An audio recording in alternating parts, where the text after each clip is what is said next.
अस्सलाम वालेकुम। आज मैं रोल्स थ्योरम को आपके लिए बहुत ही आसान तरीके से समझाने जा रहा हूँ। तो आप नोटबुक और पेंसिल रख लीजिए और साथ साथ नोट करते जाइए ताकि आपको आसानी से समझ आ सके। रोल्स थ्योरम की स्टेटमेंट जान लेते हैं। Let f of x is the function and let f is defined as interval a, b to r। यानी फंक्शन का डोमेन क्लोज इंटरवल है ए से बी तक का मतलब कि ना ए के लेफ़्ट साइड पर ग्राफ बनेगा और ना ही बी के राइट साइड पे ग्राफ बन सकता है। और इसकी पहली कंडीशन ये है कि F of x is continuous in the interval A be closed, यानी कि कहीं भी ब्रेक नहीं होना चाहिए, यानी कंटिन्यूस होना चाहिए। दूसरी ये है कि जो फंक्शन है वो डिफरेंशिएबल होना चाहिए, कहीं भी शार्प पॉइंट नहीं बनना चाहिए, स्मूथ कर्व होना चाहिए कि जिन दो पॉइंट्स की बात चल रही है उन दोनों पॉइंट्स पर फंक्शन की सेम आनी चाहिए।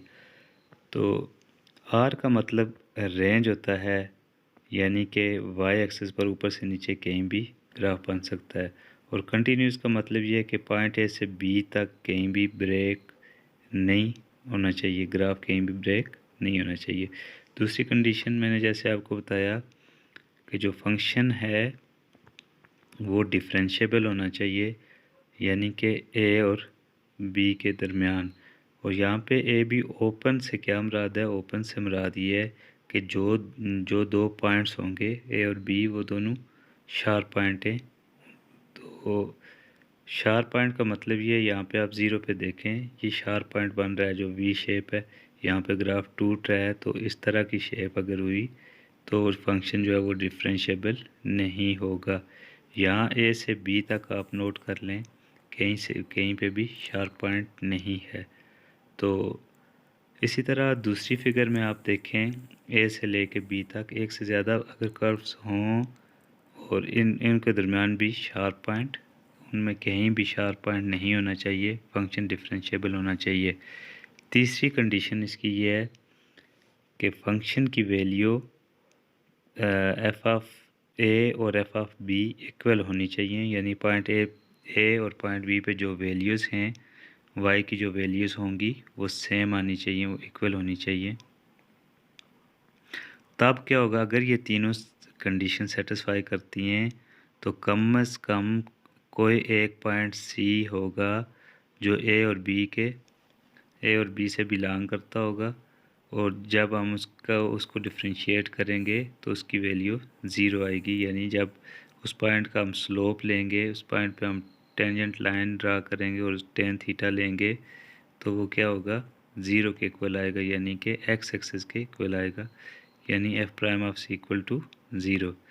तो ये तीनों कंडीशन जो हैं अगर ये सेटिस्फाई करती हैं तो ये क्या होगा? Rolle's theorem. आप तफसील से देख लें कि सबसे पहली जो कंडीशन है वो ये है कि कंटिन्यूस का मतलब कर्व में कहीं भी ग्राफ टूटना नहीं चाहिए। और ये आप यहाँ पे दोबारा नोट कर लें, ए से बी तक जो कर्व है, यहाँ पे कर्व में कहीं भी ब्रेक नहीं हो रहा है और यानी ये कंटिन्यूस है।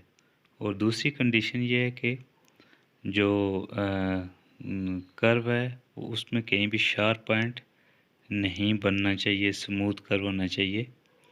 और तीसरी कंडीशन इसकी है कि जो दो पॉइंट्स ए और बी जिनके बारे में हम बात कर रहे हैं, इन दोनों पॉइंट्स पर फंक्शन की वैल्यू सेम आनी चाहिए।